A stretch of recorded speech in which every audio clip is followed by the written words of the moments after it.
As floodwaters start to recede, shaken residents are counting the cost. And the toll is mounting. The body of an 82-year-old woman was found in a cane field near Ingham. At the height of the disaster, this Cardwell resident was helped through deep floodwaters in the dark. A beautiful community that's been severely impacted, and we want them to know that they will not be forgotten. Ingham remains cut off. It's very scary and stressful, and we're going to need a lot of help here. This was the view from Lily Rain Martin's home at first light. We feel a bit better today seeing that the water's gone down, but it's been very scary. Others are still in shock. Everything just went under so quickly, and I thought we were done for. And Chloe Panay was evacuated on Monday. She's unsure when she'll get to return home. if the water continues to decrease in the level that it's doing now, we might be able to go home in 2 days. There are people who have been inundated at home, at their businesses and in their farms, and we are here to see that through. The Herbert River at the Ingham pump station is falling. It's gone down. Hopefully it stays down. But nearly 7,000 households are without power as the town's substation remains offline. The Army is helping to airlift generators in. Queues stretched outside the supermarket ahead of its opening. Next wave. Shoppers let in groups at a time. The flooding deluge even forcing some local police to sleep in unusual quarters.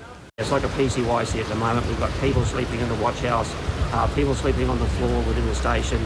Off the coast of Townsville, the small community of Magnetic Island is covered in debris. Days of intense rain and damaging winds left a path of destruction. A slight reprieve allowed residents to begin the mammoth clean-up effort. The recovery effort will take months. I reckon it's shot. Like, how are the locals going to get through with this? Be a lot of people calling in sick for work. We're here staring at it. It's more like a sinkhole. It's bad. Yeah. It's shocking.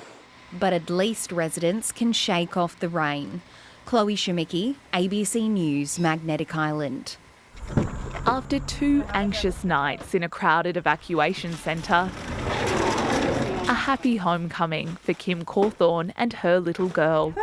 We're back home again. Reunited with their beloved budgie. Come on. I know, I'm sorry. And eager to put the flood stress behind them. It feels good to get home, to know that everything's safe and sound, all our belongings, we didn't get water on the property. Fears of a major flood peak this morning didn't materialise, giving displaced locals the news they were hoping for. All areas of the black zone can now return. I think I really want to go back to my place and have a nice hot shower in my house. There have been no reports of major damage to homes in the city. I kind of felt worried because I felt like there'd be another flood, but there wasn't, luckily.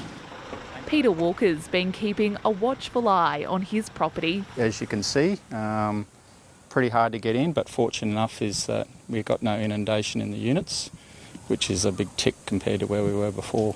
Streets like this one were among the hardest hit during the 2019 floods. During that disaster, water came up right over this fence. While there has been some inundation this time around, it's nothing like the devastation locals experienced this time 6 years ago. There is no doubt that the city has dodged a bullet.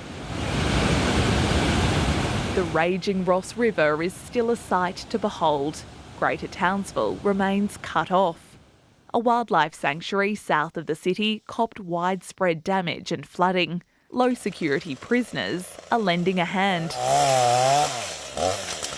We're helping them reintegrate back in whilst fixing things in the community. Catch of the day went to this man. Look at this guy.